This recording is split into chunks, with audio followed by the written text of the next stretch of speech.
Monsieur Bidous, qui sera notre maître de cérémonie ce soir, nous donnera le top départ. Allez-y. Très bien. Bien, bonsoir à tous. Aujourd'hui, nous recevons, comme vous le savez, Jean-Yves Sébastien pour son livre La bataille d'Orthès, 27 février 1814, Le Verrou des Gaves, qui est édité aux éditions Perrier-Jette, édition dont nous allons parler aussi au cours de cette petite soirée. Alors, la bataille d'Orthès, voilà un sujet qui sans doute vous intéresse puisque vous êtes venus ce soir. Ça va être intéressant, je pense, de pouvoir retracer cet engagement entre les forces françaises et la 6e coalition alliée, entre bien sûr aussi deux hommes, le maréchal Soult et le duc de Wellington, qui était général en chef des armées anglaises, et comme tout le monde connaît le rôle qu'il a pu mener à des batailles napoléoniennes importantes comme Waterloo, qui signera bien sûr la fin de l'empire de Napoléon Ier. Alors il y a certaines grandes batailles napoléoniennes ont bien sûr marqué l'histoire. Il y a peu de temps, on égrenait encore leur nom dans les lycées, dans les collèges. Aujourd'hui, j'ai l'impression qu'on le fait un peu moins. On égrenait leur nom sans savoir, bien sûr, toujours à quoi elles se rapportaient, mais on a encore en tête le nom de grandes victoires napoléoniennes, Austerlitz, Iéna, Rivoli, les Pyramides, Marengo. On a aussi encore le nom aux oreilles, malheureusement, de quelques cuisantes défaites, Leipzig, Trafalgar, Waterloo, bien entendu. Alors, la bataille d'Orthès, elle est peut-être un peu moins connue que celle-là, que ces grandes batailles-là, mais c'est tout de même une bataille qui est importante, il me semble, dans l'histoire napoléonienne, puisqu'elle constitue de fait une des dernières grandes étapes qui conduira à l'abdication de Napoléon en 1814 et à son exil sur l'île d'Elbe. Bien sûr, vous en parlerez beaucoup mieux que moi, monsieur Sébastien. Alors, avant que nous évoquions les tenants et les aboutissants de cet affrontement entre les forces françaises et la coalition alliée, je vous propose, Jean-Yves Sébastien, que nous revenions un peu sur votre parcours. Vous êtes passionné d'histoire, cette bataille d'Orthès est votre premier ouvrage, on en a discuté tout à l'heure. Et alors peut-être que vous signez aujourd'hui seulement votre premier ouvrage parce que vous avez trouvé aussi d'autres moyens de transmettre l'histoire, d'autres moyens de la transmettre sur le terrain, puisque vous êtes également ce qu'on appelle un reconstitueur, c'est-à-dire que vous participez à des reconstitutions de batailles historiques, et vous êtes très actif dans une association locale, je ne sais pas où est-ce qu'elle est installée, mais vous allez nous le dire, le 3e bataillon des chasseurs de montagne. Alors peut-être que vous pouvez déjà nous parler de cette activité de reconstitueur et de cette association. Tout à fait. Et n'hésitez pas à approcher le micro. Merci d'être venu ce soir. Donc, effectivement, je suis un amateur de l'histoire, et depuis ma tendre enfance, j'ai toujours aimé cette histoire, depuis l'école primaire, et à partir de 69, la date du bicentenaire de la naissance de Napoléon, ça a été le déclic dans mon orientation et dans ma spécialisation, c'est-à-dire l'époque de la Révolution française et du Premier Empire. Et à partir de là, c'est parti sur de la lecture, des voyages, de la figurine, mais aussi à partir de 1999, la création de cette association, le 3e bataillon de chasseurs des montagnes. Donc, faire la reconstitution, alors cette association est basée à Bénéjac, là où j'habite, mais en fait on ratisse large, puisqu'on a beaucoup de membres actuellement qui sont dans le Grand Sud-Ouest, sur Paris et un petit peu partout dans la France, et même en Espagne. Et même en Angleterre, de ce que j'ai entendu dire. Et même en Angleterre, effectivement, on a un commandant, un chef de bataillon de notre association qui est un Anglais, effectivement, qui lui aussi fait la reconstitution. La reconstitution, c'est tout d'abord un phénomène anglo-saxon. Ça part bien sûr d'Angleterre, des États-Unis, et puis après, on s'y est mis un peu plus tard en France. La reconstitution, c'est se replonger dans ces époques-là, à travers un uniforme que l'on va porter qui va se rapprocher le plus près de la vérité, c'est travailler sur les règlements de 1791, puisque nous sommes français. C'est donc s'entraîner les week-ends avec des armes soit d'époque, soit des armes reconstituées. J'ai apporté ici quelques exemplaires que vous pouvez voir à l'issue. C'est vivre sur le terrain, c'est bivouaquer, parfois sous des tentes, parfois simplement avec la capote, se remettre en condition. Et pour ça, on a aussi la possibilité de marcher sur des terrains, ce que l'on fait chaque année dans notre association, puisque nous sommes le 3e bataillon de chasseurs des montagnes. On a voulu représenter cette unité, qui est une unité basco-béarnaise, puisque l'association a été créée dans la région. Et on revêtit l'uniforme de ces chasseurs des montagnes créés par Napoléon en 1808, dont le rôle était de protéger la frontière de Bayonne à Perpignan. Et le recrutement se faisait parmi les locaux, des gens qui connaissaient la montagne, des bergers, des gens du coin. Leur but était de défendre l'école, d'empêcher les guérillas espagnoles, puisque Napoléon venait de déclarer la guerre en Espagne, en 1807-1808. Donc de protéger les vallées, protéger les biens, les troupeaux. Et très rapidement, ils ont basculé en Espagne pour traquer les guérillas. Donc on a un uniforme assez spécial qui est marron et bleu ciel, qui reprend l'uniforme, la coupe de l'uniforme de l'infanterie française. Voilà. Et à partir de là, depuis 1999, on a essayé de participer au bicentenaire de l'épopée. Donc nous, on a eu l'occasion d'aller à Marengo, de faire et de marcher, comme les chasseurs des montagnes, de refaire la marche du passage de Grand Saint-Bernard, en tenue bien entendu. Et puis chaque année on déroule les grands événements. Le tout dernier, c'était en octobre 2013, à Leipzig, où nous étions 6000 reconstitueurs, 50 000 spectateurs pour assister à ce grand événement européen. L'année précédente, on était à Moscou, également, avec nos tenues blanches et 3e de ligne. Parce qu'à partir des chasseurs des montagnes, on a créé d'autres uniformes qui nous ont permis de voyager en Europe. Les chasseurs des montagnes, comme je vous l'ai dit, ont été créés en 1808 et étaient des troupes qui sont battues principalement en Espagne et dans les Pyrénées, et après à Orthez, on va revenir dessus. Mais après, ils n'ont pas pu faire forcément Austerlitz, Marengo, etc.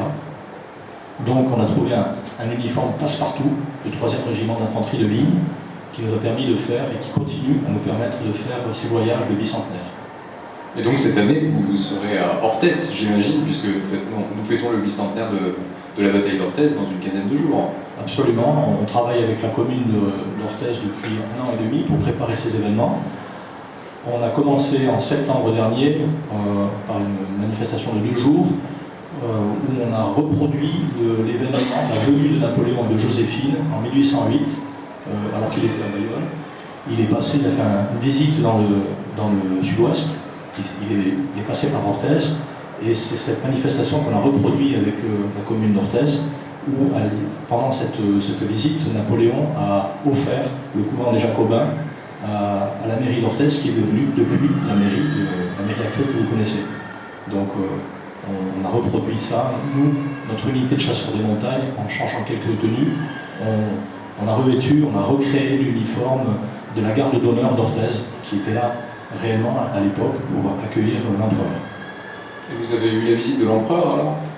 Oui, on a un personnage qui officiellement représente Napoléon pour la France, et on l'a invité, et il est venu donc avec son épouse Joséphine et quelques membres d'état-major. On a pu obtenir des calèches, de la cavalerie, le curé d'Orthez a revêtu une tenue à l'ancienne, des cloches volées lorsque Napoléon rentrait dans la ville. Il y avait une arche d'entrée qui félicitait bien sûr le grand homme Napoléon. On a voulu vraiment coller à l'histoire de l'époque et recréer cet événement en septembre dernier. Si je ne dis pas de bêtises, c'était aussi à l'occasion de cette venue de Napoléon que Pau a connu quelques transformations, puisque Napoléon a fait un passage éclair à Pau à ce moment-là et a proposé d'ailleurs quelques transformations d'urbanisme, un peu comme il faisait toujours, c'est-à-dire qu'il arrivait, il avait tout de suite une vision très rapide de ce qui fonctionnait et de ce qui ne fonctionnait pas, il proposait des transformations. C'est notamment à ce moment-là qu'on a complètement ouvert la place Royale sur les Pyrénées. La place Royale était complètement fermée par un mur qui empêcher les habitants de Pau de voir les montagnes, je dis pas de bêtises. Non, c'est ça. Et il a été abattu sous l'ordre de Napoléon. Effectivement, Napoléon, donc, à l'issue de son arrêt sur Orthez, est venu dormir au haras de Gélos. Actuellement, le bureau du directeur du haras de Gélos, c'était la chambre à coucher de Napoléon et de Joséphine. Et effectivement, il a eu cette vista. Il a donné cette vue, ce dégagement sur les Pyrénées. C'est d'ailleurs pour ça, pour les Palois, quand vous partez de la gare et que vous remontez, c'est la côte Napoléon Bonaparte, qui est juste en dessous du boulevard des Pyrénées, en rappel de ce terrain que Napoléon a offert à la ville de Pau pour faire ce qui est devenu le boulevard des Pyrénées. Alors, avant que nous parlions vraiment de la bataille proprement dite, j'aimerais que nous revenions justement peut-être sur quelque chose dans ce livre qui a un rapport avec votre activité de reconstitueur, c'est-à-dire que dans ce livre, la grande histoire est entrecoupée de nombreux petites chroniques qui retracent la vie d'un soldat napoléonien, la vie d'un soldat napoléonien qui était d'ailleurs assez difficile. C'était, vous l'avez un petit peu dit tout à l'heure, des personnes qui marchaient beaucoup, puisque Napoléon considérait qu'on pouvait aussi faire la guerre avec ses jambes, je le cite, et c'était comment dire, le fonctionnement de l'armée napoléonienne était en plus un peu spécial, puisqu'il n'y avait pas d'organisation de ravitaillement vraiment, on se ravitaillait sur place. Comment ça fonctionnait un petit peu, par exemple une campagne? Comment est-ce que, quand on est un soldat en campagne, comment est-ce qu'on vit? Alors, effectivement, pour en revenir à la première question posée, le principe de Pierre Yegette, c'est de voyager. Donc, on peut bien entendu le lire tranquillement à la maison, mais on peut aussi aller directement sur le terrain et le lire et voir les choses en même temps. Et alors, juste pour expliciter un petit peu, les éditions Pierre Yegette, le principe de tous les ouvrages des éditions Pierre Yegette, c'est de proposer une histoire sur le terrain, c'est-à-dire qu'il y a un itinéraire qui vous est proposé avec des étapes, c'est-à-dire que par exemple, dans le cas de la bataille d'Orthez, vous avez le départ, vous avez le camp romain, vous avez Saint-Bouès, et donc vous vous déplacez sur le terrain, et effectivement les événements sont racontés depuis plus ou moins votre point de vue, en fait, depuis ce que vous voyez de la station qu'on vous a proposée, et la bataille est décrite. Donc vous pouvez vous référer, vous, à ce que vous observez autour de vous, et voir, observer les mouvements de troupes, et puis toutes les petites anecdotes en fait, qui passent à côté de ça. C'est ça, c'est-à-dire que... C'était un principe qui devait forcément plaire à un reconstitueur. Ah oui, complètement. Parce que là, le fait de voyager en même temps de s'arrêter, de lire et de voir l'histoire générale, le terrain, mais aussi la petite histoire, parce que j'ai essayé, dans la mesure du possible, avec les mémoires, et ça c'est la petite histoire est très intéressante quand on connaît la grande, c'est de voir la vie des personnes qui ont vécu cette bataille d'un côté comme de l'autre.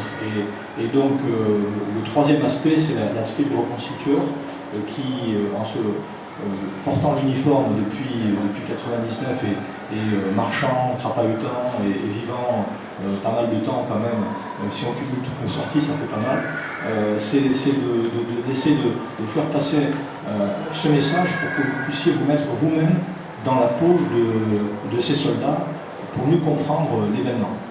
Donc en donnant des petites anecdotes, comme vous disiez, au fur et à mesure, sur les souffrances, les blessés, le poids, bien sûr, toutes ces catégories. Ce qui est tout à fait intéressant aussi, c'est aussi peut-être redonner une dimension humaine à l'histoire. Nous avons reçu il y a peut-être 2 jours un auteur qui s'appelle Andrei Makin, qui a écrit un livre qui s'appelle Le pays du lieutenant Schreiber, et j'ai trouvé forcément des ponts entre ce qu'il nous disait ici à cette table et ce que j'ai lu dans votre ouvrage, puisque lui il parlait de l'aventure d'un lieutenant à la Seconde Guerre mondiale, et on avait cette même humanité qui se dégageait de ses écrits, parce qu'on vivait en fait effectivement la guerre de l'intérieur, l'histoire de l'intérieur, et on voit comment la fraternité des soldats entre eux, et c'est quelque chose qu'on retrouve bien sûr dans votre livre. C'est ça. Donc j'ai voulu vous donner des fils conducteurs sur au fur et à mesure de l'avancée sur l'état réel du soldat, parce que ça, on le survole en général dans l'histoire. On parle souvent de grands moments tactiques, on va parler des morts, des blessés, mais le petit détail qui descend jusqu'au simple soldat, le pouce-caillou, comme vous le disiez aussi, Napoléon faisait gagner pas mal de victoires par la rapidité, par le mouvement et par la marche avec ses hommes. Alors il y a deux versants aussi dans cette histoire. Quand on entre dans le détail d'une bataille napoléonienne, il y a deux versants qui me semblent particulièrement intéressants dans votre livre. C'est d'une part effectivement cette vie du soldat, dont on va reparler un petit peu, et aussi la manière dont fonctionne une bataille, parce qu'effectivement, quand on prend la grande histoire, on sait que voilà, le maréchal Soult a affronté les troupes de Wellington. On ne comprend pas très bien comment ça s'articule. On a toujours la vision de deux blocs qui se rentrent dedans, plus ou moins, qui avancent l'un vers l'autre, et puis il y a conflit. En fait, on voit que ça ne marche pas du tout comme ça. Déjà, la bataille ne fonctionne pas autour d'une ligne, il y a vraiment quelque chose qui se développe en profondeur. Il y a le front, mais il y a beaucoup d'autres choses derrière. Alors bon, on va peut-être d'abord parler un petit peu de la vie du soldat, et puis peut-être revenir sur ces questions-là. Alors la vie du soldat, c'est... Par exemple, est-ce que vous pouvez nous parler un petit peu de comment est-ce qu'on vit quand on est un soldat en campagne? Comment est-ce qu'on dort? Comment est-ce qu'on mange? Comment est-ce qu'on se ravitaille? Effectivement, alors, le souci du soldat, c'est de manger, d'abord. Parce que le souci du soldat français, c'est aussi de se faire payer. C'est de manger, parce que à l'époque, les ravitaillements ne se faisaient pas très facilement. La campagne du Sud-Ouest en particulier et le retour de l'armée française sur le territoire national a été douloureux pour les populations locales. Les Français en Espagne avaient lutté contre des guérillas, donc il fallait réagir, réquisitionner, prendre directement sur le terrain, et ils ont gardé cette mauvaise habitude, on va dire, en rentrant en France et notamment au Pays Basque. Dès qu'il y a eu la première défaite, ça s'est traduit immédiatement par de la rapine, ce qui a été très très mal perçu par les populations locales qui se sont plaintes au préfet français. Et par contre, lorsque les Anglais ont vu ça, Wellington et tout l'argent, la cavalerie Saint-Georges. La cavalerie Saint-Georges, à l'époque on en parlait, c'est la monnaie anglaise sur laquelle vous aviez un cheval. Et le roi étant Saint-Georges, c'est le patron des cavaliers.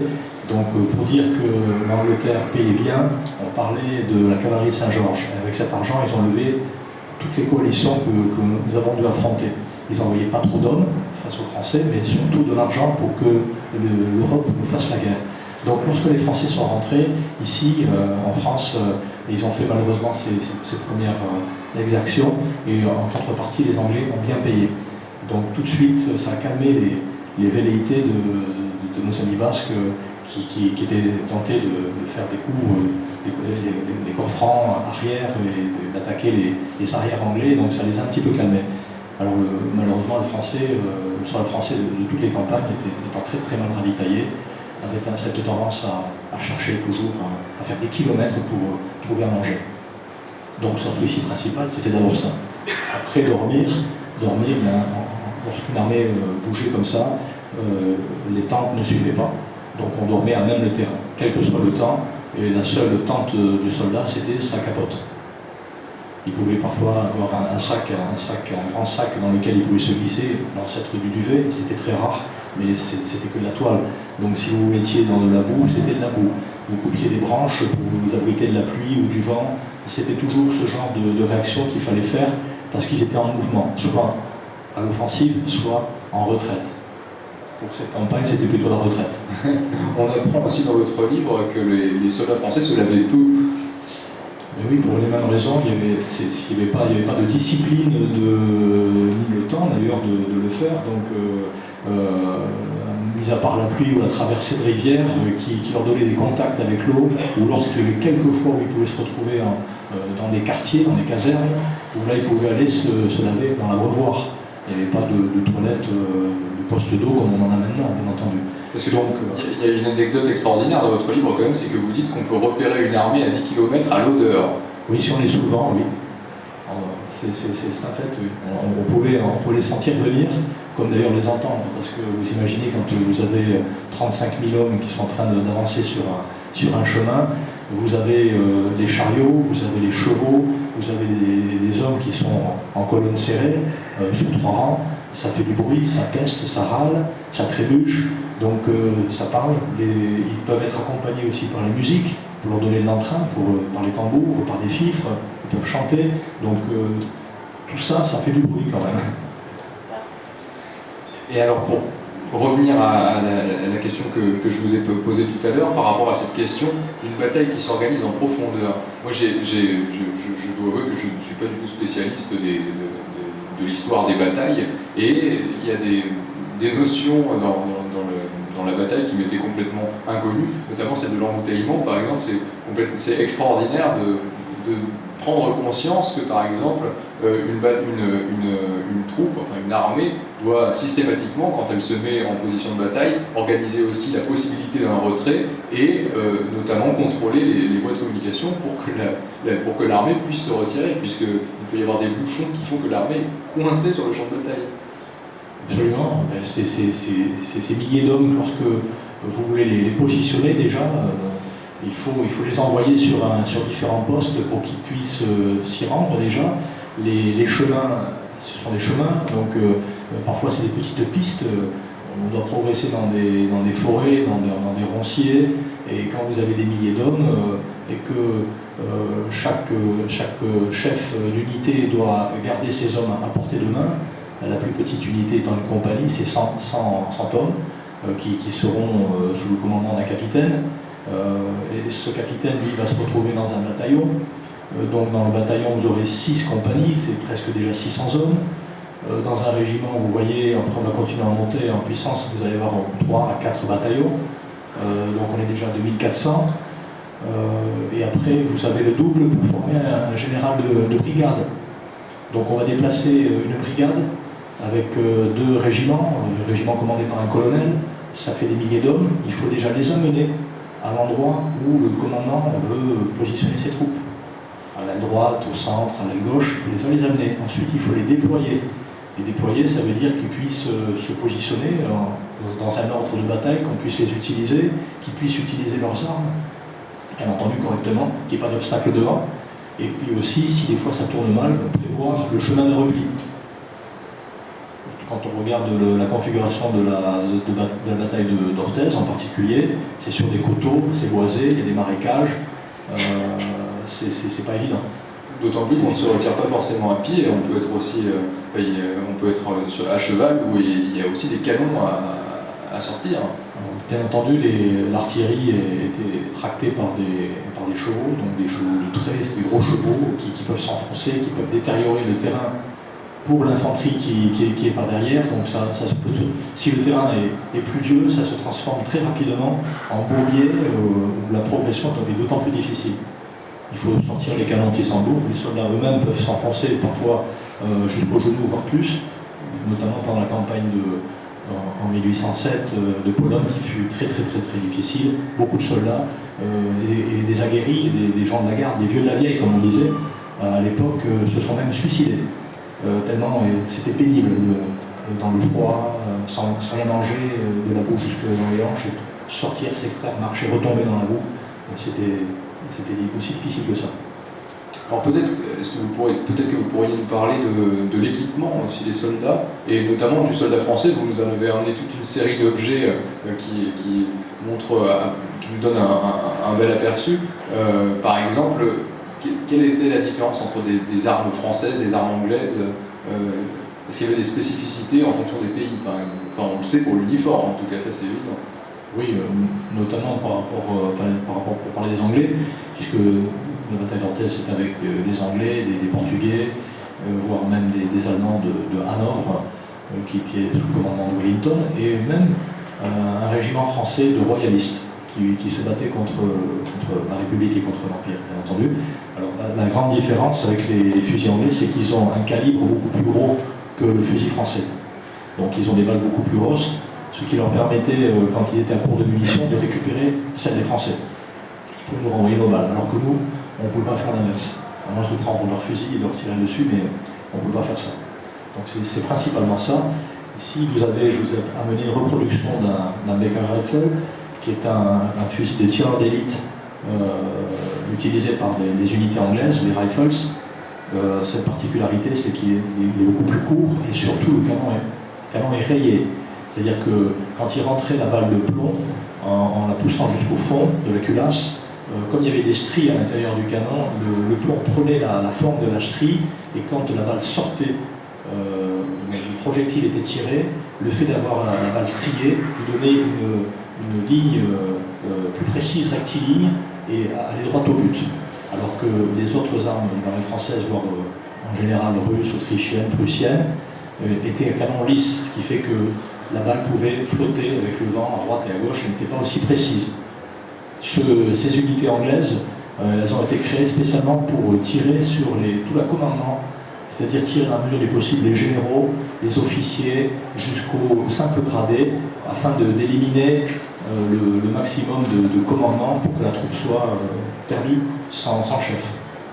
C'est leur tenue, je ne l'ai pas là, mais il y a une figurine un peu marron, qui est une figurine d'un équivalent portugais, qui était à la bataille d'Orthez, qui était équipé comme les Anglais. Ils ne cherchaient pas à être en grande tenue comme les unités françaises. Au contraire, c'était déjà les prémices du camouflage, c'était marron, ouvert, bouteille, de manière justement à faire des approches discrètes et pouvoir tirer à souhait sur la commandement. La grande différence sur les fusils. Et l'artillerie française dans tout ça, parce qu'on avait quand même, depuis Napoléon, on a eu une artillerie qui était considérée comme une des meilleures du monde. C'est effectivement le cas. L'artillerie française était considérée comme étant la meilleure du monde et redoutable de par leur calibre et de par leur précision. Et effectivement, Bonaparte est issu. Bonaparte est un artilleur, donc il a commencé comme ça et l'artillerie pour lui était vraiment un point capital. D'ailleurs, avec ses généraux spécialistes de l'artillerie, comme Sénarmont, entre autres, il a su l'utiliser dans des batailles d'une manière un petit peu originale, en regroupant les canons, notamment à Wagram, à Friedland également, pour pouvoir faire des percées et creuser une brèche dans les lignes adverses et pour que la cavalerie puisse s'engouffrer, bien sûr suivie par l'infanterie. Donc il a un peu aussi révolutionné les tactiques d'utilisation de l'artillerie. Par contre, les Anglais, à cette époque, ont lancé des fusées Congrève, et ça a été une grande frayeur, une grande découverte pour les unités françaises, parce que ça faisait du bruit. En fusant dans les airs, ça éclatait dans les airs, ça envoyait des milliers de petites balles, ça effrayait la cavalerie, et bien sûr, ça faisait beaucoup de dégâts. C'était pas toujours très précis non plus, mais ça effrayait tout le monde. Il faut savoir que la cavalerie, tous les chevaux qui étaient entraînés pour faire la guerre, étaient vraiment entraînés au feu, au coup de feu, au canon, au cri, au l'odeur du sang, au mouvement des drapeaux, pour que lors d'une bataille, le cheval n'ait pas peur et ne passe pas à droite à gauche, ne fuit pas le champ de bataille, mais aille droit au but, là où le cavalier voulait l'amener. Et là, les fusées, c'était inconnu. Donc il y a eu quand la cavalerie était en face, il y a eu aussi des mouvements de panique, notamment à Waterloo. Alors, on va peut-être entrer un petit peu dans le vif du sujet et puis parler de cette bataille d'Orthez. Je pense que, peut-être pour comprendre qu'est-ce qu'il s'est passé exactement à cette bataille, il faut peut-être revenir presque 7 ans en arrière, au moment où Napoléon installe son frère sur le trône d'Espagne. Oui, on va dire que ça commence déjà avec l'idée, je parlais tout à l'heure de toutes les coalitions que la Révolution française a dû affronter. Dès que la Révolution a été faite, toutes les têtes couronnées d'Europe ont eu de cesse de faire la guerre à la Révolution pour remettre un roi et rétablir les situations telles qu'elles étaient. Donc la République ayant déclaré en 1792 la guerre à toute l'Europe, ça a commencé comme ça. Et donc le seul adversaire qui manquait, parce qu'à force de défaire des coalitions, d'abord la République, puis ensuite Napoléon l'Empire, il manquait toujours un adversaire qui n'était pas battu, c'était l'Angleterre. Et donc pour abattre l'Angleterre, il a eu l'idée de faire le blocus continental, c'est-à-dire de battre l'Angleterre non pas sur le terrain, puisqu'on avait perdu la marine, toute marine à Trafalgar, à Aboukir et à Trafalgar, mais de la battre économiquement parlant et de l'étouffer économiquement parlant, sachant qu'elle dépensait beaucoup d'argent pour recréer des coalitions, payer des pays pour lever des armées et nous faire la guerre. Donc les pays de l'Europe continentale ayant impliqué, puisque la France tenait tout, sauf le Portugal, qui était un grand partenaire économique depuis toujours avec l'Angleterre, et les Portugais n'ayant pas voulu se plier à cette obligation de blocus continental, il a envoyé le général Junot en 1807 pour mettre au pas les Portugais. Donc on était encore alliés avec les Espagnols nous ont laissé passer, ils nous ont même aidés pour aller vaincre les Portugais. Junot est rentré à Lisbonne, et ensuite ça s'est dégradé parce que les Anglais lui ont envoyé un détachement, une réaction pour libérer le Portugal. On a été chassés, mais entre-temps, l'idée de Napoléon était de changer le système espagnol, parce que lorsqu'il y a eu la campagne de 1806 contre la Prusse, tout le monde était persuadé que les Prussiens, la grande armée prussienne, allait battre les Français. Et les services secrets français ont intercepté des lettres du roi d'Espagne, notre allié, comme quoi ils allaient bientôt se retourner contre nous, parce qu'ils étaient persuadés qu'on allait perdre contre les Prussiens. Donc comme on a battu les Prussiens à Iéna et au Auerstadt, donc Napoléon ensuite s'est retourné vers l'Espagne en disant alors, c'est quoi ces courriers, etc. Donc il a fait pression sur le roi d'Espagne, qui du coup a donné des contingents qu'il a envoyés au Danemark, etc. Et ça ne lui plaisait pas ce système, et voyant un peu le côté politique espagnol tel qu'elle était, elle partait un petit peu à la dérive, c'était on va dire une sorte de dégénérescence politique, le roi et une reine qui était plus à la hauteur. Il a eu cette idée finalement de mettre à la place d'un Bourbon, de mettre un Bonaparte et son frère. Donc lorsque les Français ont envahi le Portugal, petit à petit, en traversant l'Espagne, ils se sont installés dans les places fortes espagnoles, et c'est comme ça que, après, avec le coup de Bayonne, la venue du roi espagnol qui a abdiqué, qui a renié son fils Ferdinand VII, et qui a passé le pouvoir à Napoléon. Napoléon l'a bien pris et a mis son frère à la place. Ça a été l'insurrection de Dos de Mayo à Madrid, et c'est comme ça que la guerre d'Espagne est partie. À partir du Dos de Mayo de Madrid, ça a flambé, bien appuyé bien entendu par le côté religieux, les côtés ecclésiastiques qui nous a montré tout de suite comme des antéchrists. On va dire que déjà à travers cette guerre, on reconnaît les guerres modernes que nous avons actuellement avec des talibans, ce genre de guerre, des fous de Dieu. Les Français ont rencontré les fous de Dieu, chrétiens, c'est de cela, en Espagne. Et à partir de là, des atrocités terribles se sont faites dans les deux camps. Parce qu'un des premiers décrets de Joseph Bonaparte, si ma mémoire est bonne, c'est d'avoir aboli l'Inquisition. Tout à fait. D'ailleurs, à Washington, vous avez un musée sur les droits de l'homme, et on voit notamment 1808, Napoléon, abolition de l'Inquisition, officiellement reconnue même par les États-Unis, bien entendu. On retrouve ces phrases-là. Il a fait pas mal de choses, finalement, Joseph Bonaparte. Les historiens espagnols, maintenant, avec le recul, et qu'une fois que tout s'est bien apaisé, reconnaissent qu'entre les deux rois, celui qui a remplacé Joseph, Ferdinand VII, comme les Espagnols l'appelaient, le désiré, El Deseado, lorsqu'il est revenu, il a serré le système, il a étranglé, on va dire, aux deux sens, figuré au sens propre, certains chefs de guérilla, pour rétablir un pouvoir pur et dur, absolutiste. Et donc les historiens espagnols reconnaissent qu'il y a eu plus d'approche, plus d'avancée avec Joseph Bonaparte à qui on a fait la guerre, à qui ils ont fait la guerre très durement.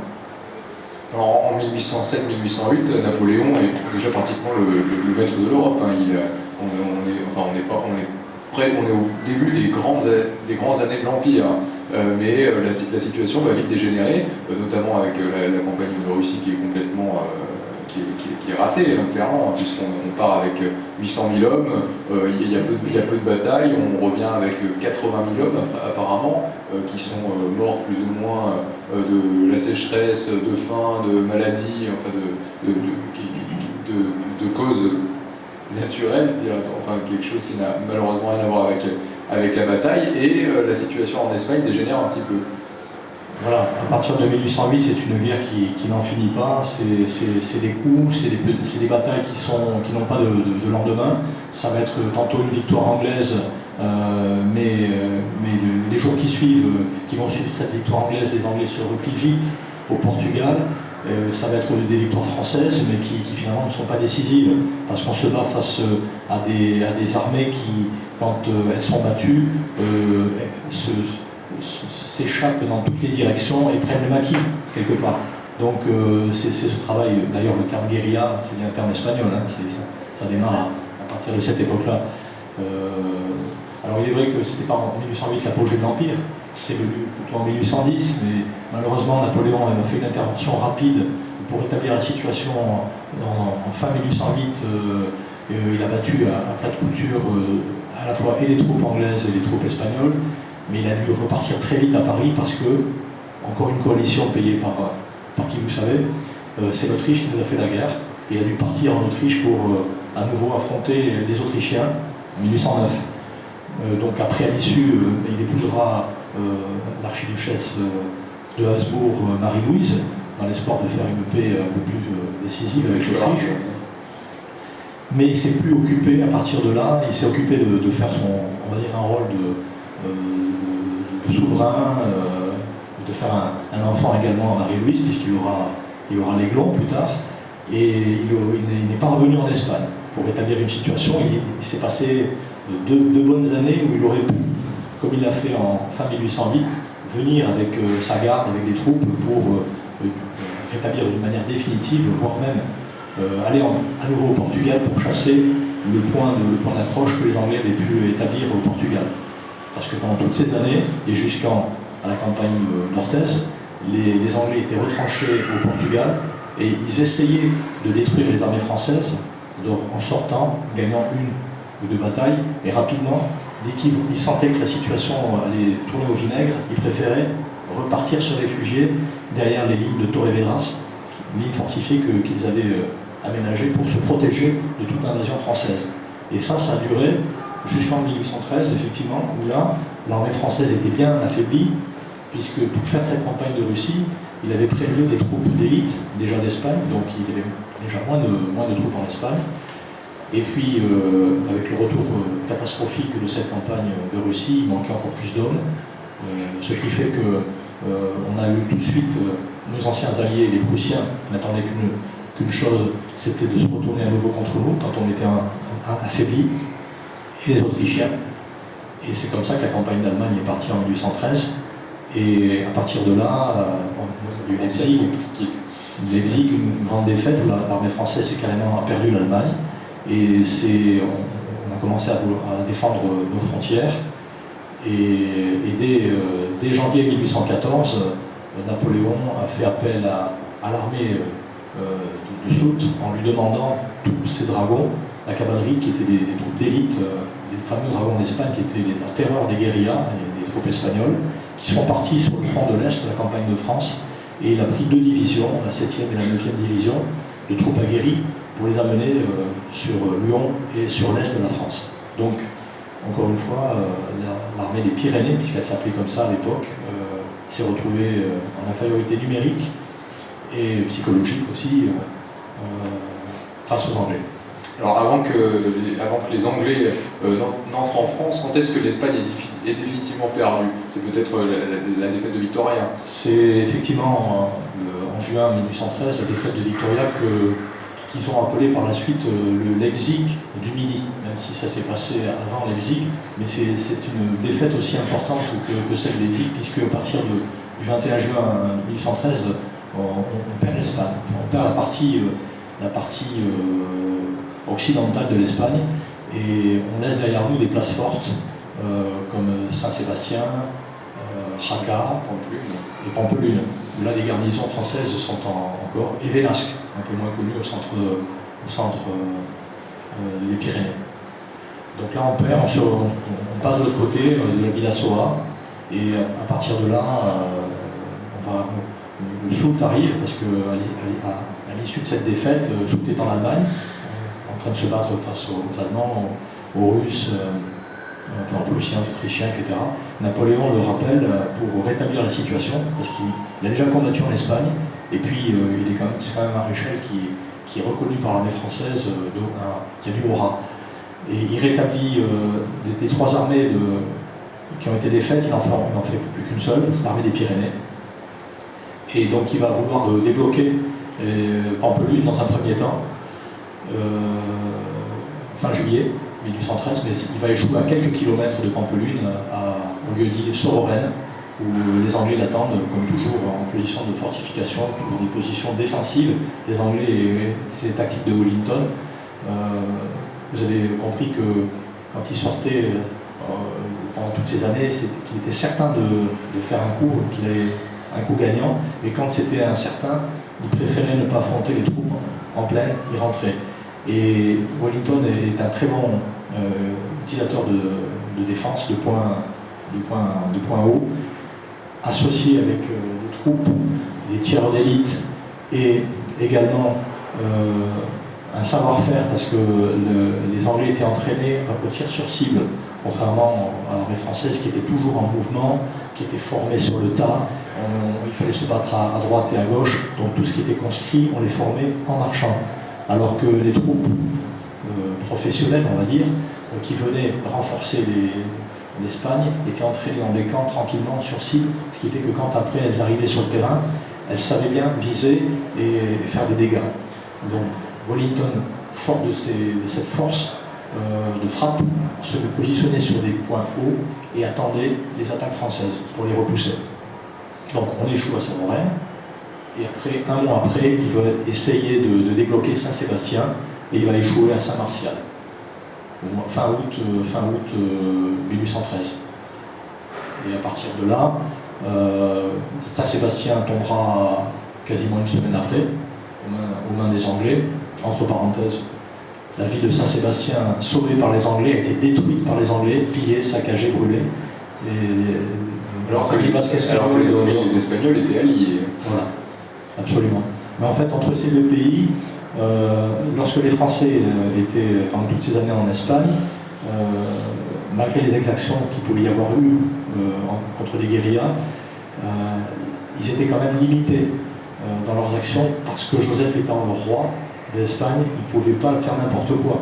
Ils avaient des sujets administrés et des populations, des villages, donc on ne pouvait pas piller, saccager d'une manière systématique, comme il aurait pu le faire, on va dire, en temps de guerre face à un adversaire redoutable, en disant on vous détruit comme les Russes ont fait, la terre brûlée, le principe de la terre brûlée, les Français ne l'ont pas fait parce que le roi d'Espagne, c'était quand même la personne qui défendait.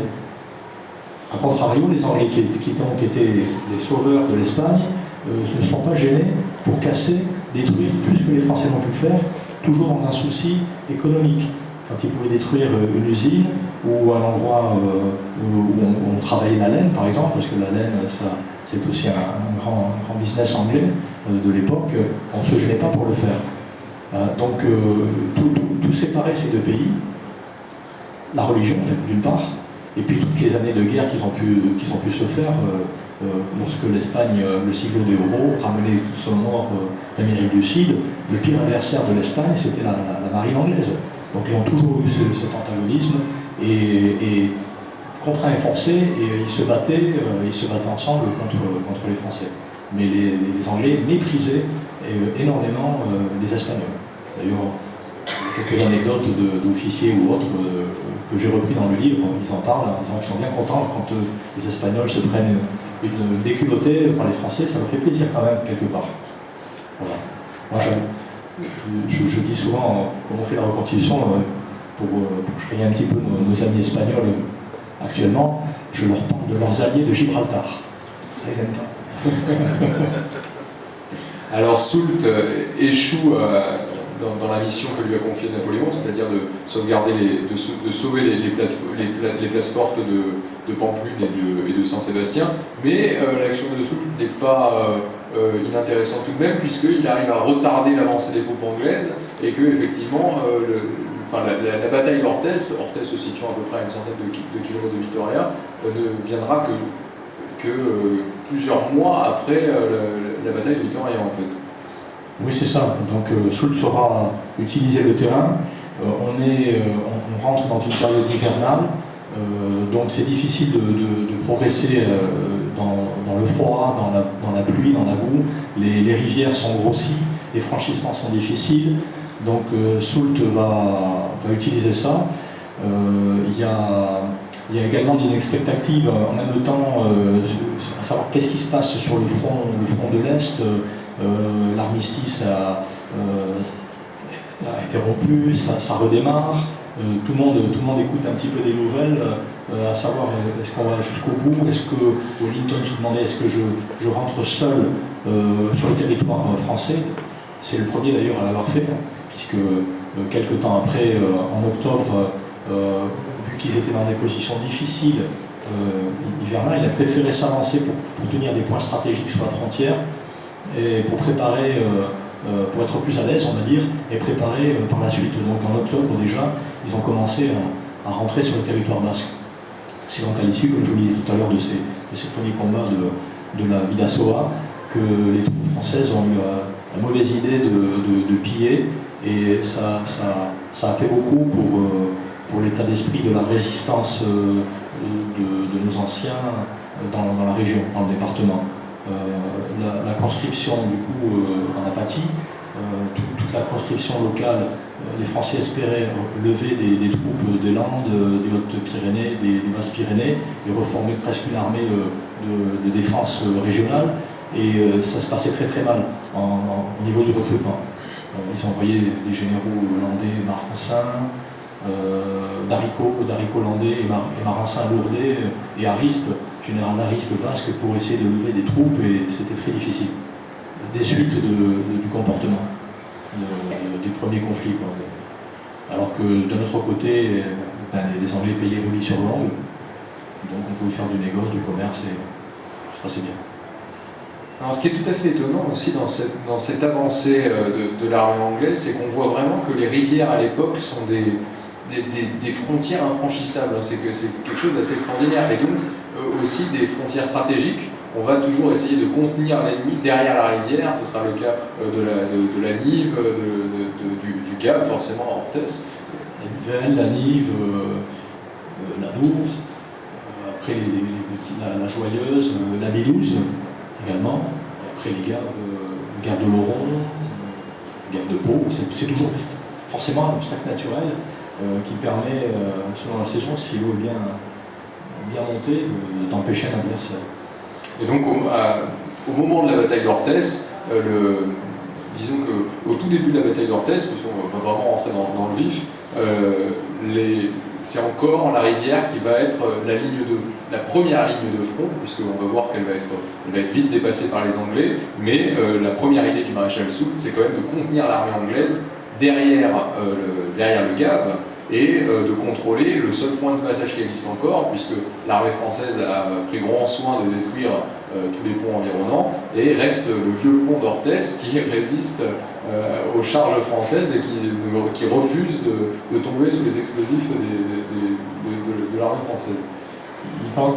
Il pensait effectivement être assez protégé sur sa droite, c'est-à-dire en direction de Bayonne, mais les Anglais ont réussi à faire un coup de maître, il faut le dire, c'est franchir la Dour.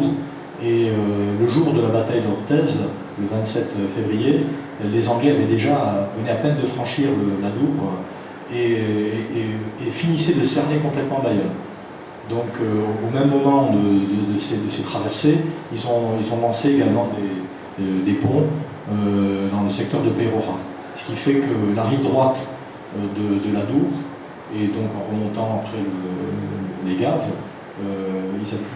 ils avaient pris pied sur ce côté-là, et ils ont pu remonter en direction d'Orthez. Donc il y a eu cet inconvénient pour le maréchal Soult. Il s'est plaint également d'un colonel de chasseurs à cheval qui ne l'aurait pas prévenu à temps de cette traversée pour dépêcher éventuellement des troupes et essayer de les arrêter avant qu'ils n'arrivent sur le point d'Orthez. Il s'en est plaint dans une lettre adressée à Napoléon. C'est ça, il s'en est plaint dans une lettre adressée à Napoléon, si je me souviens. Oui. Alors, si on parlait un petit peu, alors la bataille commence le 27, mais il y a déjà quelques coups de feu qui sont échangés le 25 pour justement la possession de ce vieux pont, c'est-à-dire que les Anglais sont maintenus derrière le vieux pont, de l'autre côté du Gap. Les Français, bien sûr, protègent le vieux pont.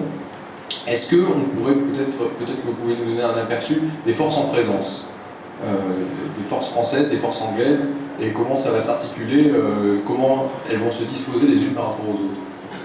Alors effectivement, on parlait des premiers coups de feu. Aujourd'hui, nous sommes le 12 février 2014, donc 200 ans avant, le 12 février 1814, les troupes anglaises étaient en train de se préparer pour l'offensive du 13. Le lendemain, à partir du 13, Wellington a commencé à bouger et a commencé à faire ses franchissements de rivières, d'attaques, pour se diriger sur Orthez. Donc il y a eu effectivement des coups de feu qui se sont faits avec des petits combats jusqu'à sortir de Berne. Et donc jusqu'au pont de Bérinx où les troupes sont passées, on fait sauter les ponts. Et effectivement, le 25, les premières troupes arrivées viennent de Sauveterre de Berne, par la route de Sauveterre de Berne, et arrivent à départ et chassent les avant-postes des divisions françaises de Villate. En fait, c'est Clausel, c'est les troupes de Clausel, du maréchal Clausel, du général Clausel, qui sont là, et c'est le corps d'armée de Hill qui arrive avec Wellington pour voir ce qui se passe. Ça, c'est la première station du livre. Voilà, là on est entré dans l'itinéraire, donc on est au point de départ et on commence à avoir un aperçu des premiers échauffourées. Bon, alors très vite, l'armée anglaise va traverser le Gap, comme on l'a dit, et la vision stratégique qu'avait Soult de la bataille qu'il comptait mener change complètement, puisque en fait le combat va se faire pratiquement sur une seule rive. Alors voilà, le 25 ils arrivent, il y a des échanges de coups de feu, mais qui ne sont pas bien méchants, et les Français se retirent et essaient de faire sauter le pont d'Orthez, mais ils n'y arrivent pas. Mais par contre, il y a un parapet qui s'effondre, et c'est suffisant pour empêcher les Anglais de passer, parce qu'ils se barricadent bien sûr sur le côté, la rive droite, et par un tir nourri, ils empêchent l'approche. Quand vous connaissez Orthez, il y a une rue qui est très étroite qui arrive au pont, et quand vous marchez dans cette rue, vous êtes 3 ou 4 de front, donc c'est des cibles faciles pour des tireurs qui les attendent à l'opposé, voire même avec des canons. Donc il y a ce premier aspect où ils ne peuvent pas passer. D'autres troupes arrivent par la rive droite en venant de Bayonne. Là, c'est Beresford qui a fait des franchissements, qui arrive. Et ensuite, il y en a d'autres qui viennent encore, les troupes d'élite qui arrivent le 26 à départ et qui vont se diriger à Bérinx pour passer, franchir sur la droite, on va dire, d'Orthez, en direction de Bayonne. Voilà. Donc il y a des franchissements qui se font le 26. Il y aurait pu y avoir une intervention de Soult parce qu'on lui a signalé des mouvements de troupes, bien sûr celle qui arrivait de Beresford, il a été au courant, et lui étant en position à Saint-Louis, il les voit, il a à sa disposition des troupes sur les hauteurs, il en a même également sur la vieille route de Bayonne, sur la route de Bayonne, c'est-à-dire celle qui sort d'Orthez en direction de Bayonne, et il pourrait faire quelque chose. D'ailleurs, le général Clausel est partisan d'une intervention, mais il passe à un vote en quelque part, tous les généraux, et le non l'emporte. Donc on n'attaque pas. La nuit arrive, les Anglais bivouaquent à côté de Bérinx, et donc dans la nuit, d'autres troupes franchissent également pour se retrouver dans cette zone-là. Et Soult, effectivement, décide de ne pas attaquer et commence à organiser son armée en position de défense. Il repositionne donc son armée à partir de cet événement qui arrive sur la droite. Il repositionne son armée. Le point fort étant son aile droite à Saint-Bouès, où là il va positionner le général Rey, la division Reille. Au centre, il va y avoir Drouet d'Erlon. Et donc en direction de Pau, sur sa gauche, il y a le général Clausel. Qui contrôle aussi la ville d'Orthez. Qui contrôle effectivement, Clausel contrôle la ville d'Orthez et le pont. Alors Wellington dans tout ça, comment est-ce que... Parce que, alors du coup Wellington est sur le pied de guerre le 27 à l'aube et depuis le camp romain a un aperçu des troupes françaises et va lui aussi positionner stratégiquement ses troupes pour l'assaut. Voilà, donc il veut essayer d'envelopper, on va dire, de couper l'armée française. Il va positionner donc Beresford face à Reille, donc du côté de Saint-Bouès. Lui, son quartier général est au camp romain. À côté de lui, il garde des réserves, dont la division Alten, qui sont les troupes d'élite. C'est l'équivalent de la garde, si vous voulez. La garde côté français, c'est l'équivalent, c'est une troupes d'élite. Elles sont à côté de lui. Et le but, c'est de contourner, et avec au centre Picton, pour tenir une action centrale. Et il souhaite, avec Beresford, de passer sur le côté nord de l'armée française pour pouvoir se rabattre. Et il va dire rapidement au général Hill, qui lui est face au pont, de partir en direction de Pau pour trouver un gué et faire la même manœuvre d'enveloppement. Et donc prendre l'armée française par l'arrière. En tenaille, avec toujours une partie centrale qui est au pied du centre français. Ce sont les troupes de Picton et de Clinton.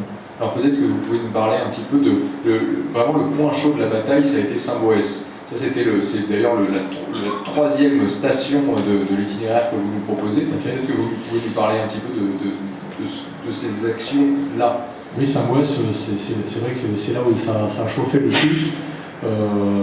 Ça a commencé à 9h par des escarmouches et rapidement les troupes qui étaient en avancée, le 12e régiment d'infanterie légère reculé sur sa position sur le général Topin, avec le général Topin. Et à partir de là, les Français, les Topin, vous aviez Paris sans réserve, vous aviez Rouget, général Rouget, dont, entre parenthèses, Rouget, son frère, c'est Rouget de Lille, c'est lui qui a créé la Marseillaise, donc le général Rouget était là. Et ils réussissent à repousser 6 attaques successives avec beaucoup de pertes côté des Anglais.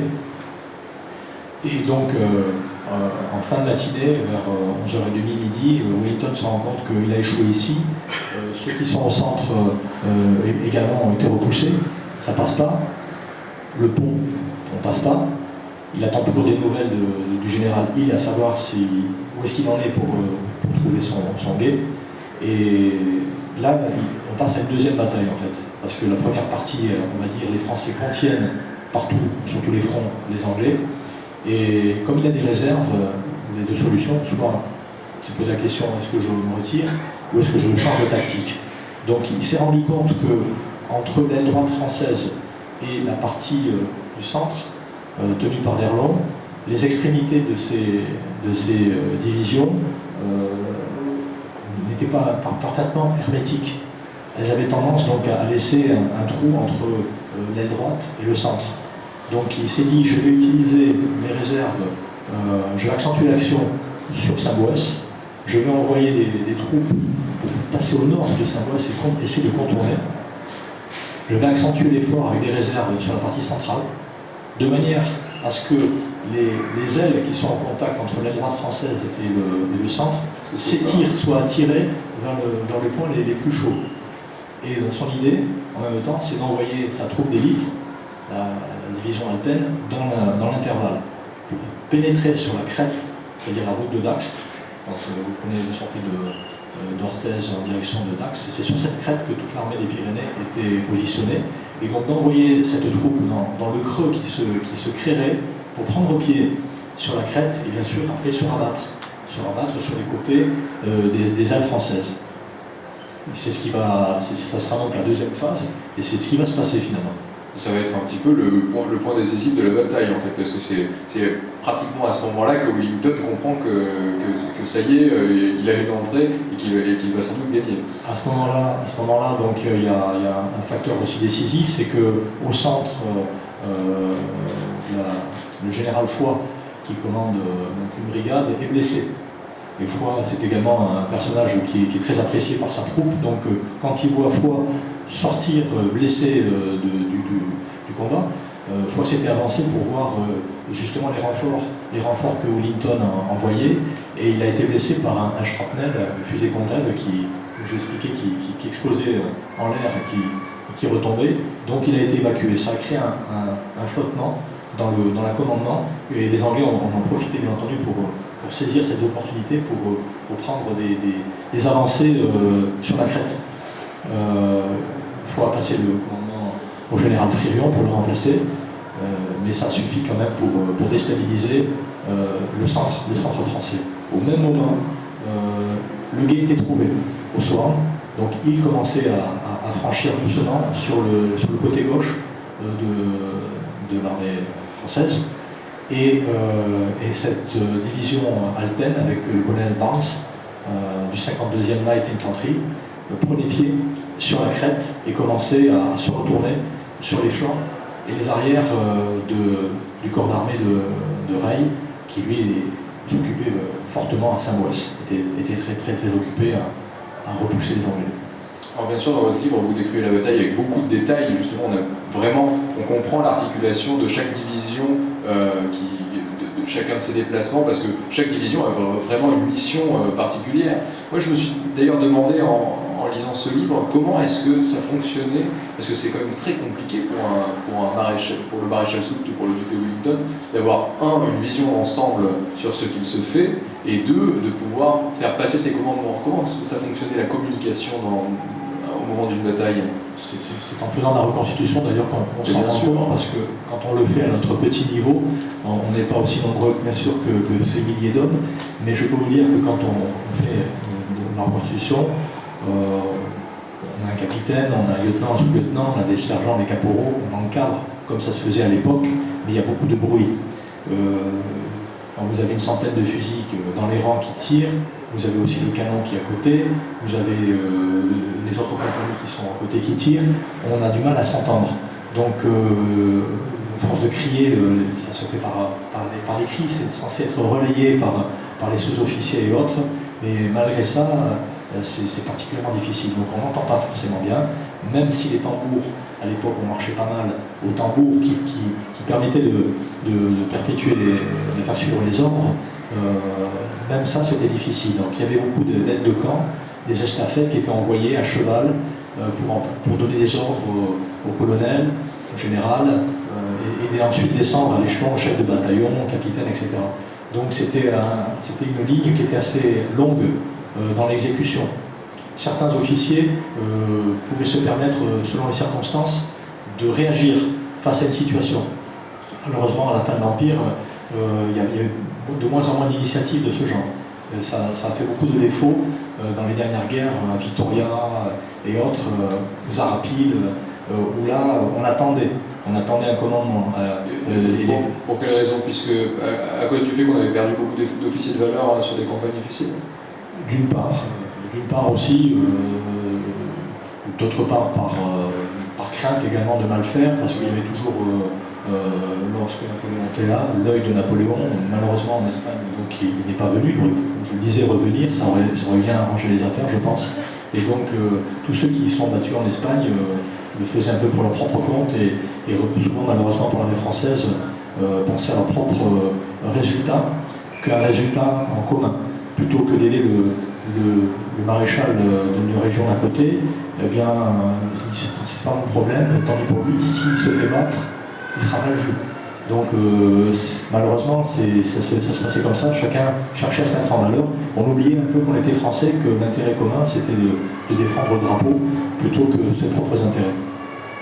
Alors, vous décrivez bien sûr la bataille d'Orthez, comme je l'ai déjà dit, avec beaucoup d'autres détails. On va pas tout vous dire, puisque de toute façon tout est dans le livre, et puis peut-être que la bataille en elle-même est plus intéressante, il est plus intéressant de la découvrir sur le terrain, puisque c'est un peu le propos du livre aussi, c'est de voir les choses depuis l'endroit où elles se sont faites.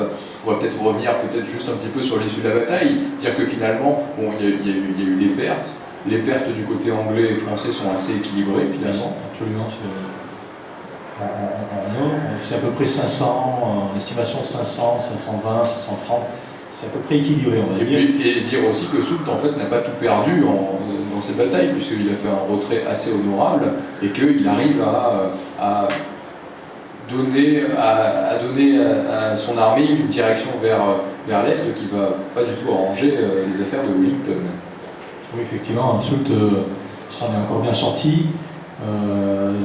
Toutes les unités ont commencé à reculer par échelon en se protégeant. Jusqu'à Saint-Lespisse, ça s'est bien passé. Le seul qui soit resté encore un petit peu en retrait parce qu'il ne s'en est pas rendu compte vraiment, on était pris dans l'action, c'est Taupin qui d'un seul coup s'est retrouvé quasiment tout seul, mais malgré ça, il a réussi à replier et à retrouver l'armée française. Jusqu'à Saint-Lespisse, ça ne s'est pas trop mal passé. À Saint-Lespisse, c'est un goulot d'étranglement, et comme le général Hill qui a franchi à ce moment-là le gué de Soarnes, et il a pris tout de suite la crête parallèle de la route qui va d'Orthez à Solt de Navaille, en passant par Saint-Lespisse, ce qui fait qu'il marchait en parallèle sur le retrait de l'armée française.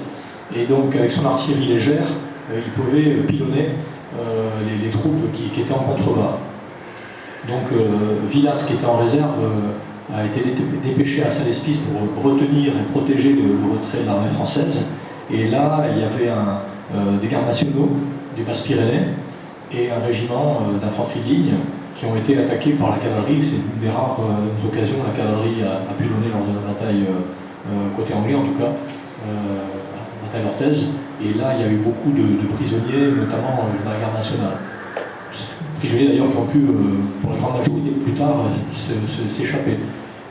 Donc à partir du moment où il y a eu ce boulot d'étranglement, que la cavalerie a chargé, qu'ils étaient pilonnés par l'artillerie, c'est là que ça a commencé à courir très très vite en direction du pont de Solt de Navaille, où là l'artillerie française s'était mise en position pour tout faire barrage à toute arrivée anglaise. C'était le point de recueil, on va dire. Et surtout, disons que la manœuvre de Soult vers Pau, puis ensuite vers Toulouse, va permettre d'échapper au plan anglais qui était de nous ramener vers Bordeaux, qui était une ville royaliste, et donc qu'on soit coincé dans un étau un petit peu compliqué. Bon, on va peut-être passer aussi la parole au public pour qu'il y ait un moment d'échange. Moi, je vous donne mon avis sur la question. Vraiment, c'est un livre à lire sur place. Je crois que c'est vraiment le meilleur moyen aussi de découvrir l'histoire. Moi, j'ai l'impression que découvrir l'histoire sur le terrain, c'est quelque chose de vraiment intéressant et qui nous change un petit peu justement de la manière dont on la découvre habituellement. Et je trouve que l'expérience de Périer-Gette dans ce cadre-là est vraiment très intéressante et qu'il faut essayer. Alors, vous avez les livres de Monsieur Sébastien ici. Vous avez d'autres livres de Périer-Gette que vous pourrez découvrir, bien sûr. Et nous allons passer aux questions. Est-ce que quelqu'un a des questions? Madame Nikitine. Bonsoir monsieur, je voudrais savoir, est-ce que vous pouvez nous préciser le bien que Joseph Napoléon a pu faire en Espagne? Merci. Excusez-moi, je n'ai pas compris exactement le verbe. Vous avez dit au moment donné que Napoléon avait fait quelques biens en Espagne. Pouvez-vous préciser Déjà l'abolition de l'Inquisition, la suppression des frontières entre les régions, au niveau des taxes de douane pour dégager le commerce, l'application de l'administration française, telle que l'idée quand il y a eu la guerre, la déclaration de guerre à toute l'Europe en 1792 par la République, rappelons-le, c'était pour libérer les peuples. Et libérer les peuples, le plus dur, c'est vrai, c'est de se remettre dans le contexte. Actuellement, nous sommes en 2014, on a des présidents, on a voté, etc. Mais à l'époque, il faut s'imaginer une Europe qu'avec des rois, quasiment absolutistes, sauf l'Angleterre qui est une parlementaire, on va dire, mais d'un seul coup, la Révolution française va casser plus de 1000 ans de royauté qui elle-même marche la main dans la main avec le pouvoir, le clergé. Donc un peuple qui fait une révolution comme ça, qui abat les rois, qui chasse beaucoup d'émigrés sont partis, qui fait la guerre au pape, faire la guerre au pape, qui va même plus tard l'emprisonner, il faut le faire. Les gens sont très croyants. En Espagne, c'est un des pays comme la Russie à l'époque très superstitieux, très ancré dans ce côté religieux. Et ceux qui ont combattu le plus ces idées-là, à cette époque-là en tout cas, c'est l'Espagne avec la guérilla et ensuite les Russes. Et à l'issue quand on regarde maintenant avec le recul de l'histoire, on se rend compte que la démocratie telle qu'on la connaît, ou les libertés arrêtées, se sont faites pour l'Espagne très tardivement. Et quant à la Russie, c'est passé par la révolution de 1917, bolchevique, qui ne peut pas dire non plus que ce soit une grande démocratie. Et pour l'Espagne, malgré les soubresauts avec les carlistes, et les 36 bien sûr, la guerre républicaine, c'est reparti ensuite avec une chape de plomb jusqu'en 77, je crois, avec la mort de Franco. Donc, faire des avancées lorsque les Français marchaient la liberté quelque part, quand elles occupaient, donc elles libéraient les peuples, elles s'implantaient dans un pays où la République a fait des républiques sœurs, qui sont ensuite devenus bien sûr des royaumes ou carrément des départements français, dans lesquels on a appliqué exactement tout ce qu'on faisait, l'administration, la grande administration que Bonaparte a pu créer. Bonaparte, il n'a pas fait que la guerre, il ne faut pas l'oublier. L'époque du consulat a été très bénéfique pour la France. Toutes les grandes administrations françaises, le franc germinal, le lycée, la Banque de France, j'en passe et des meilleurs, toutes ces créations, la préfecture, tout ceci a été créé pendant la période du consulat, où il y a eu un peu de paix avec les Anglais en 1803, et donc il a pu travailler et vraiment faire son travail administratif. Et ce travail administratif, ensuite, il a été amené dans tous ces pays d'Europe. Quelque part, c'est pour ça que faire la reconstitution, c'est aussi rappeler que ces idéaux, ils ont été, comme souvent, amenés par la force des baïonnettes dans les pays, parce qu'on ne fait pas d'omelette sans casser des œufs, et de toute façon, on avait toute l'Europe sur le dos. Il a fallu 25 ans de guerre continue qui sont arrêtés à Waterloo pour qu'ensuite on remette un Bourbon. Mais combien de temps ça a duré? Une trentaine, une quinzaine d'années, c'est reparti avec des changements jusqu'à l'époque que nous vivons. Donc cette époque, c'est pour nous aussi, c'est une époque, les prémices de notre époque moderne, on va dire. Et donc par rapport à l'Espagne, eh bien, dans la mesure du possible, là où c'était assez pacifié, les Français mettaient en application ce système. Bien sûr, c'était une guerre permanente. Il y a des régions qui ont été mieux administrées, notamment la région de Catalogne et de Valence par le maréchal Suchet, qui est reconnu et même apprécié par les Espagnols, et qui a fait des petites règles dans les villes qui sont chaque année fêtées, même à Valence. Il y a des défilés, des processions, comme on les voit avec vous savez, les cagoules, etc., encadrées de soldats. Et bien ces grandes fêtes, ça représente l'encadrement des soldats français qui ont relancé, qui ont créé en quelque sorte ces fêtes-là, qui sont reprises encore actuellement par les Espagnols.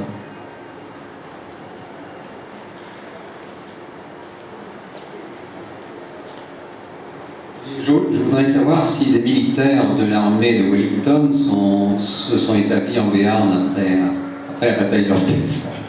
Oui, effectivement, il y a eu des moments de répit, d'observation, notamment pendant les périodes hivernales, où il n'y a pas eu d'affrontement, chacun se respectait sur les rivières, en vis-à-vis, jusqu'à la Bidouze, la Joyeuse, etc.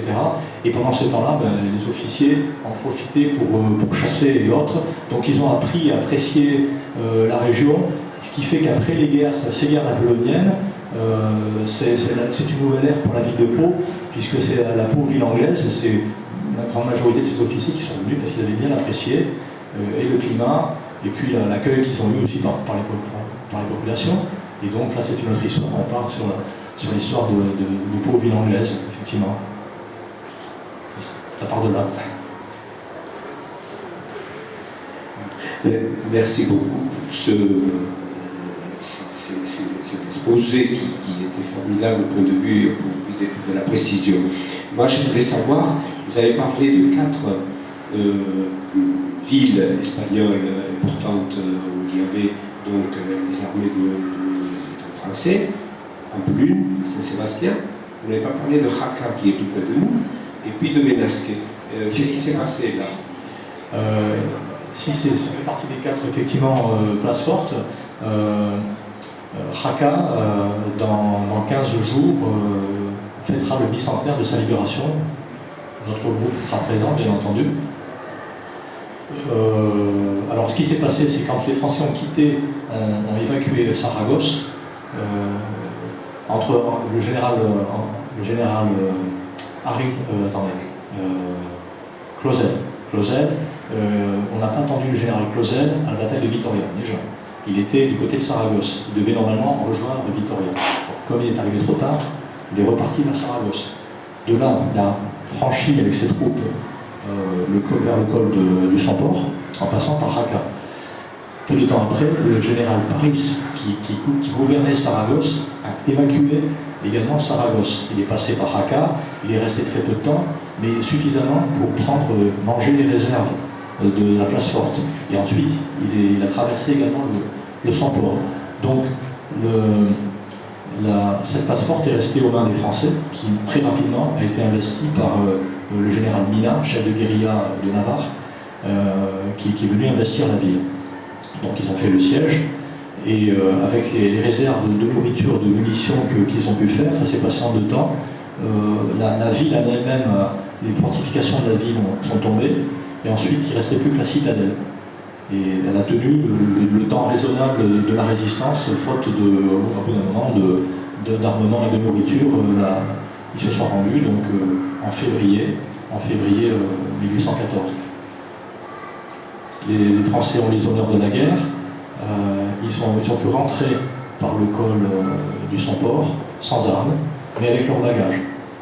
Le problème, c'est que comme quand ils sont arrivés au pied du col du Samport, il y avait de la neige, et les muletiers espagnols les ont abandonnés et ont récupéré les bagages. Ils ont dû rentrer, faute ils avaient des menaces de mort par la population, par les anciens guérillas, les Français étant désarmés. Donc le général a préféré on prend la décision, on y va, tant pis, on marche le ventre creux, c'est pas la première fois qu'on le fait. Comme disait, le souci d'approvisionnement récurrent de l'armée française, et ils ont franchi sous la neige pour aller se réfugier dans la vallée d'Aspe. Quant à la place forte de Benasque, comme d'ailleurs celle de Jaca, elle était tenue par les chasseurs des montagnes, groupe que nous reconstituons, puisque c'était les reliquats qui tenaient cette place forte. À Benasque, c'était les chasseurs des montagnes de la Haute-Garonne qui tenaient la place forte. Eux, ils ont résisté jusqu'à la ruine des châteaux. Les Espagnols ont été chercher des canons et ils ont bombardé tous les jours, sans arrêt, jusqu'à ce qu'il ne reste plus rien. Et là, ils se sont rendus également, et ça s'est fait quand même après la bataille de Toulouse, bien après la bataille de Toulouse, donc après l'abdication de Napoléon. C'est une des dernières places fortes à être tombées. Ils sont rentrés avec les honneurs de la guerre, et également par le col de Benasque, en France.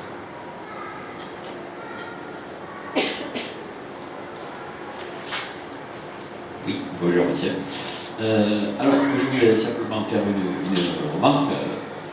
Ce que vous avez dit à propos vous avez souvent évoqué la guérilla. La guérilla, en fait, en Espagne, a été la naissance de la résistance populaire contre un envahisseur étranger. Dirais-je, avec ses armées. Et cette résistance populaire, qui fait dire à beaucoup d'historiens que le peuple espagnol n'a jamais été soumis à Napoléon. La terre a été conquise partiellement et momentanément, mais le peuple n'a jamais été soumis. Et ce peuple a fait école, d'une certaine façon, en 1812, sur la terre russe, où les armées de Napoléon, la grande armée, a été vaincue par différents éléments, bien sûr par les armées russes, mais beaucoup moins par le froid et le général hiver, comme l'a prétendu Napoléon à son retour, que par la résistance populaire du peuple russe, dans lequel d'ailleurs les femmes ont pris une très grande part, et il y a des témoignages encore dans la grande peinture russe du XIXe siècle. Voilà. Et d'autre part, je voulais vous demander aussi la chose suivante. Ce qui est très intéressant, ce sont les reconstitutions historiques auxquelles vous participez, qui existent également dans d'autres pays, en Russie en particulier. Est-ce qu'il ne serait pas bon de faire une grande diffusion de ces reconstitutions historiques auprès des établissements scolaires, auprès des plus jeunes, des collégiens et même des lycéens, pour les intéresser de manière concrète à l'histoire? Car l'histoire, depuis quelque temps, semble un petit peu oubliée ou abandonnée, partiellement. Alors, effectivement, pour répondre sur la dernière question, nous le faisons. Nous le faisons dès que nous avons une opportunité sur un week-end où on monte un camp de bivouac, il y a des scolaires qui viennent, des écoles pour discuter, pour voir. Et actuellement, comme on a commencé en thèse en septembre dernier, il y a des tas de manifestations, d'informations, cinéma, explications avec les scolaires dans ce but-là. Tout à fait. Ça se fait et on le fait volontiers puisque ce qu'on veut représenter, c'est de l'histoire vivante, être au contact du public, montrer des choses, pouvoir toucher des armes, des tenues, expliquer. On n'est pas derrière une vitrine, comme on verrait ça dans un musée. Voilà. Et sinon, juste pour revenir par rapport aux guérillas, une dernière chose, les guérillas quand même étaient assez tenus par le clergé, puisqu'il y avait un catéchisme officiel en Espagne qui disait que qui c'est Napoléon, c'est l'Antéchrist, est-ce que si tu tues un soldat, tu vas au paradis, tu iras au paradis. Il y avait vraiment un catéchisme, il y avait une manière de tenir le peuple par ce côté-là, contre l'envahisseur. Ils l'ont fait avec la Reconquista, contre les musulmans aussi. Mais il y a une chose qui est intéressante également, c'est quand le retour des 100 000 Français, enfants je cherche le thème. Voilà, de Saint-Louis, sont repartis parce que Ferdinand VII, le désiré, avait été déposé du royaume. Donc l'Europe royale, le pacte que tous les coalitions avaient fait, en disant s'il y a un mouvement, ne serait-ce qu'entier, un peu républicain, ou contre un roi, on se ligue pour envoyer tout de suite une armée. Et c'est donc la France, avec ses anciens soldats napoléoniens, commandés par des chefs royalistes, voire même d'anciens généraux, cette fois-ci royalistes, mais anciens napoléoniens, qui sont rentrés en Espagne jusqu'au Trocadéro, jusqu'à la prise du Trocadéro, où là, l'armée française s'est toujours cassé les dents à Cadix, là où il y a les Cortés, qui ont fait la PEPA, sa constitution de 1812. Donc, ils ont été relativement facilement jusqu'à Trocadéro, ils ont pris le Trocadéro, ils ont rétabli Ferdinand VII sans être embêtés par les guérillas. Pourquoi ? Parce que cette fois-ci, encore une fois, le peuple et donc la population étaient pour le maintien du roi absolutiste, parce que le clergé l'avait déjà ramené contre Napoléon et le maintenait encore une fois. Et les Français, cette fois-ci républicains, se sont battus face à qui ? Face à des guérillas libérales. Comme quoi l'histoire, vous voyez ? Ce sont des républicains napoléoniens qui ont rétabli un absolutiste contre des républicains espagnols. Mais par contre, ils n'ont pas été embêtés par les arrières comme ils l'ont été pendant l'époque, pendant toutes ces guerres de Napoléon. Parce que le peuple était encore, tenu par le système. Il n'a pas fait une révolution. Il n'y a pas eu de révolution en Espagne comme il y en a eu une en France. La France a dû se battre pendant 25 ans pour tenir contre toute l'Europe des rois. Et Napoléon disait, si les Américains qui ont fait leur révolution, si les États-Unis avaient été en Europe, ils n'auraient pas duré un an de conflit, ils auraient été tout de suite écrasés. Et comme ils étaient là-bas, on les a aidés, on les a libérés aussi quelque part. Alors j'ai vu qu'il y avait d'autres questions dans la salle, mais ce que je vous propose, c'est qu'on arrête là l'entretien. Monsieur Sébastien va bien sûr se prêter au jeu des signatures, et nous avons organisé un petit pot dans l'autre salle, juste derrière le rideau, et là vous pourrez bien sûr discuter de l'auteur et lui poser toutes les questions que vous voulez. Voilà.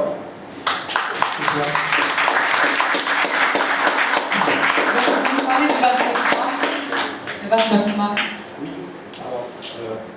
Je voudrais en même temps, puisqu'on parle de reconstitution, vous donner des informations qui vont bientôt se passer dans la région, si ça vous intéresse. Donc il va y avoir tout d'abord le 1er mars, le bicentenaire officiel de la bataille d'Orthez, puisqu'elle s'est passée, vous le savez, le 27 février, et ça tombe en semaine. Donc on ne fera rien officiellement, on va le faire le premier week-end qui suit, c'est-à-dire le samedi 1er mars. Donc il va y avoir les consulats du Portugal et britanniques qui sont invités. Comme en période préélectorale, il n'y aura pas de représentation officielle de politique français. C'est pour ça qu'il n'y aura pas de représentant militaire officiel également. Mais notre association du 3e de ligne sera présente. Mais aussi, vous aurez 35 soldats d'actifs du 66e régiment du génie anglais qui revient d'Afghanistan, qui sera en grande tenue et qui va participer aux cérémonies. Donc on va faire dans un premier temps, nous, soldats français, 3e de ligne, une cérémonie au monument du Jartou, celui qui est sur la route de Dax. On a déposé un bouquet de fleurs pour un hommage aux morts français, puisque c'est un monument qui a été créé en 1914 pour commémorer cette bataille.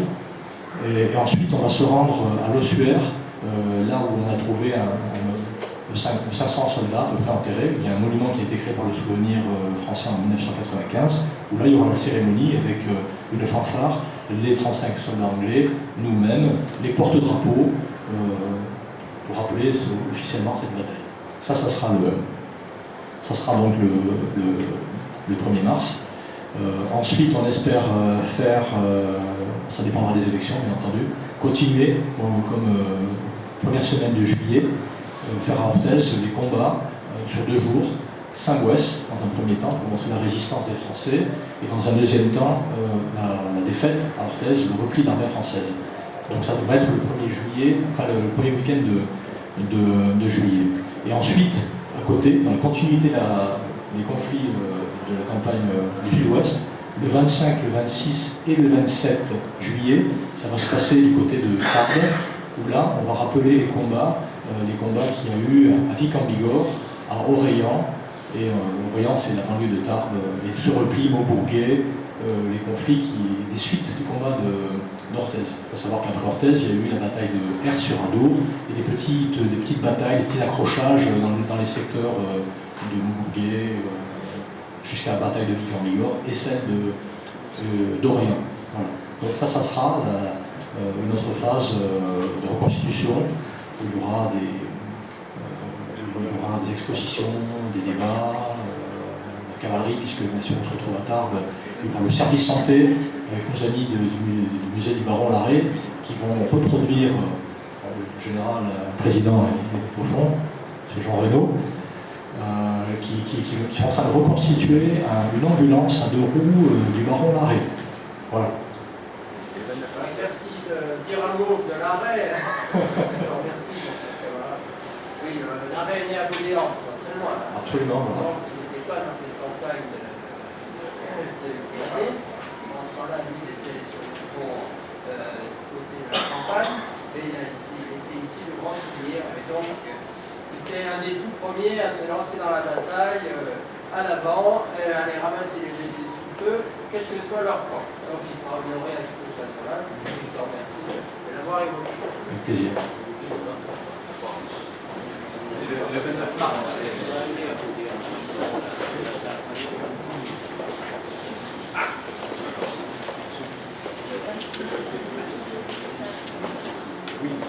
Juste une dernière chose, effectivement, le 29 mars, nous allons organiser avec les membres Perrier-Jacques, et donc toutes les personnes qui veulent venir, on va faire, ce sera un samedi, on va faire une visite guidée sur le thème du livre, et on va se déplacer avec explication sur le terrain.